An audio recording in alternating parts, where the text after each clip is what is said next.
Greetings, everybody. How you doing? My name is Adrian Fleischer, and I'll be your instructor for Kinesiology 231 during the fall term here. And this presentation is designed as part of the orientation module as an extension of that to help kind of redirect you and guide you into the next steps for this course. So without further ado, let's get going. The agenda for this presentation will be a welcome, which you've already done, an introduction to me and what I bring to the table, and then how to get started and also what are the next steps to get started in the class. So let's get going here and kind of get through this. This should be about 10, maybe 12 minutes, this presentation. Now this course is a very hands-on course, and the requirements of this course will put you in a position where you're going to be in close proximity to other people. You're going to be doing different types of tests and measurements, whether it's graded exercise testing, or perhaps you're going to be doing some anthropometric measurements of your peers. So just keep in mind that this is going to be a hands-on kind of course. And the way I envision this course is going to be part lecture, part lab with a little bit of debrief. Now, will it adhere strictly to the 30-30-15 format? I highly doubt that. I think we're going to have days where it's all lab, and we're going to have days where it's a little bit more lecture and less lab. But there will be a lab component and there will be a lecture component. And make no mistake about it, when we go into this a little bit deeper, you'll see as an adjunct, I don't have an office. And so I don't carry paper with me onto campus, nor do I carry paper with me off campus. I do everything in the Blackboard ecosystem, and I do that deliberately. And so everything that we do for this course, even though you might be taking notes down and taking stuff down while you're in class, while you're working with your peers, I'm looking for the actual assignments to be delivered on Blackboard. And so to that end, you need to be very familiar with Blackboard with this course. If you need help, believe me, there are many people who can help you with that, but you need to have a real good grasp of Blackboard to be successful in this course. So the course itself will encompass information that will be for movement practitioners, physical therapists, personal trainers, strength and conditioning coaches. And as a result, I try to have the content not be just one-dimensional, where it's all for physical therapists or all for strength and conditioning coaches, but where you can kind of draw on different areas and use this content to your advantage in different areas within the fitness field. And I'm going to reiterate this, with the hands-on approach here, we're in kind of a funky world in the COVID-19 world where we have to just make sure we're very diligent about wearing masks and keeping our hands clean. And if you feel ill or feel sick, please don't come to class. Send me an email. Err on the side of caution always with this course. So about me.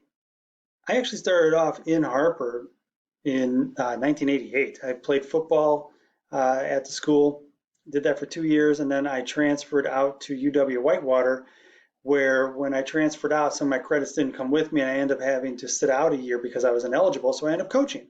I was a head student assistant in strength and conditioning, and I did that for 3 years. And what I did in that format is you have like the non-revenue sports at the time they were called, and then you have the revenue sports. Well, now it's evolved in the industry where they refer to it as the Olympic sports and then the non-Olympic sports. And so, for example, like a non-Olympic strength and conditioning coach would be somebody who coaches football. And all the other sports, softball, baseball, basketball, volleyball, et cetera, those would be considered the Olympics. So you have kind of bifurcated two-silo approach now in college strength and conditioning. I was what would be referred to as a head student assistant in the Olympics at the time. I did that for 3 years, did some cool stuff, actually started a program for people who wish to become strength and conditioning coaches. It was a student-run organization. I ended up being the president of it. It was kind of cool. But long story short with that, that organization was the second one in the country. So it was kind of neat, to be like us in Penn State, and we had the help of the NSCA to make that happen. Like most people who are in athletics, I end up wrecking myself, and I end up having to get out of football. I continued to run track my senior year, and I end up being the assistant defensive back coach for the freshmen at UW-Whitewater.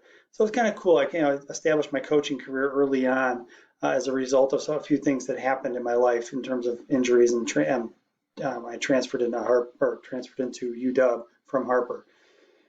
Now, for most of you, you'll be required to do an undergraduate internship. I happen to do mine at the University of Arizona. The person who was the head coach at UW took a coaching position at Arizona, and I actually followed him out. He's one of my mentors. I followed him out to U of A to do my internship. Did that for a summer, went there 6 a.m. to 7 p.m. every day, had my head just explode every time I'd go in. Worked with some really heady people, learned just an absolute ton about the profession, how to work with people, how to work with athletes, how to program. It was mind blowing every single day. It was really cool. Uh, and while I was there, I was turned on to a position that was at Austin Peay State University. It was actually a graduate assistantship, and this is something that you guys we can talk more at length about. But a graduate assistantship is, say, like you're an athletic trainer, undergrad student, and you'd like to go and do your master's, you would do a graduate assistantship under an athletic trainer. And usually it's, you have room, book, board, tuition, maybe a stipend, and in turn, you're working for the university, but you're taking classes towards your master's. Well, this head strength and conditioning position at Austin Peay was just that, but they didn't have a head coach. So when I spoke with the athletic director, his name is Chuck Kimmel. He said it clearly. He goes, look, you're going to be pretty tired, but you're going to have room, book, board, tuition, and have a stipend, a little bit of extra money in your pocket every month, and you'll be the head coach of a Division I program, and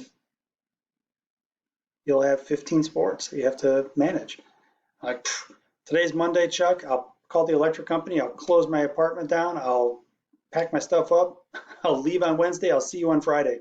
And that's what I did. I drove cross country from Arizona to Tennessee, and I rolled in on a Friday, and we started football practice on a Saturday. And he was correct. I was very tired. I was a full-time graduate student. I was a full-time strength coach, but I was able to get the program done in 1 year, and it was a super cool situation where I came out of there without any debt at all and a master's degree, and I was a head coach of a Division I program. So pretty cool, and something you kind of have to keep your ear open for as you go further in this industry.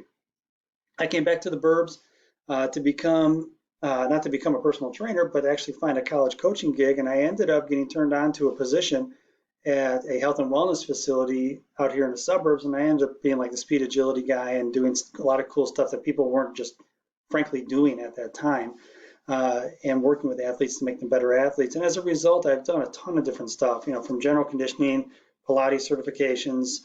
I worked with a medical group downtown where I've worked with individuals who are very high BMI people. Oh my goodness, we're talking 500-pounder, big body people, to people who had anorexia and bulimia, eating disorders.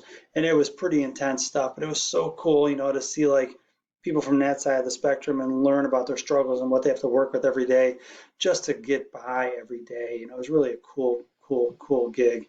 I've done a bunch of different stuff, managing facilities, in the industry, from studios to fitness facilities to big box fitness centers. I have my own little side biz called PT Network where I do fitness consulting services. Like I did some consulting this summer for conditioning for an area high school wrestling program. I do my in-home personal training through that. I also use that as a medium to connect personal trainers with in-home clients. So it's a pretty cool little catch-all for me to use. And now I'm an adjunct professor, so now I've kind of redirected my energies towards this. So, we can talk further about this stuff, and believe me, I can talk ad nauseum, but my goal is not to be like the Professor Diva where it's all about me. It's just not it's not how I am. You know what I mean? It's not who I am. So to that end, we can talk further in depth about these experiences, and maybe they'll overlay into something you want to do. But for the context of our class as a group, I won't go any further with this stuff, but just realize I'm here for you to talk about some stuff. So now, the next steps for you, right? When you get out of this video, over to the side on the screen, you'll have a Learning Modules tab. Click on that tab, open it up, and you'll see a folder that reads as Start Here. And in the Start Here folder, you'll have the steps to get through that introduction module, and then thereafter we go into the actual content for the class. So with that said, guys, your next step, once you get done listening to me drone on in this video, is to go on and listen to some more videos over in the Start Here folder. All right, guys, thanks a ton. I look forward to seeing all of you. I look forward to working with all of you during the semester. Have a good one.